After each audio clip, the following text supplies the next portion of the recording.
MMDA Chairman Francis Tolentino ang ilang mga billboard sa EDSA Guadalupe.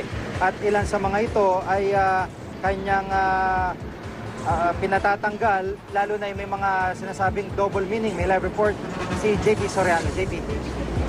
Gigi, paglilinaw ng MMDA, hindi yung buong billboard yung patatanggal, kundi yung mga linya na nakatawag pansin ng ilang tao, partikular na rin daw siya mismo. Agaw pansin nga ang mga tagline ng billboard ng isang clothing company sa EDSA Guadalupe, Gigi, at tila mapang-akit na linya, nakasulat sa mga larawan ng ilang artista, modelong babae, at lalaki na walang suot na pang-itaas. Ang mga tila mapang-akit daw na mensahe, nakatawag na raw ng atensyon ng ilang taga-simbahang Katoliko ayon kay MMDA Chairman Francis Tolentino kahapon.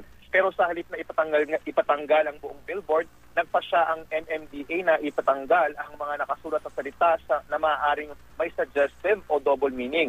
Sinusubukan pa rin ng GMA News na alamin ang posisyon ng CBCP tungkol sa nasabing billboard ad, pero wala sila ibigay na pahayag. Pero ngayong araw, nilinaw ni MMDA Chairman Tolentino na siya mismo ang nakapuna sa tila double meaning na linya sa mga sexy billboard at hindi ang simbahang Katoliko ang nag-utos sa kanya. Ayon sa MMDA, nangako naman ang advertising agency ng clothing company na tutugon sila sa utos ng MMDA. Pati naman ang opinyon ng mga motorista at mga commuters na araw-araw na sisilayan ang mga higanting billboards sa EDSA ng nakausap natin. Ang ilan nagsabi nalalaspuan daw sila sa billboard. Yung iba naman nagsabi okay lang daw at hindi naman daw na ito kumbaga masyadong binibigyan ng atensyon. At yan muna ang latest. Balik mo na sa iyo, Jiggy. Maraming salamat, JP Soriano.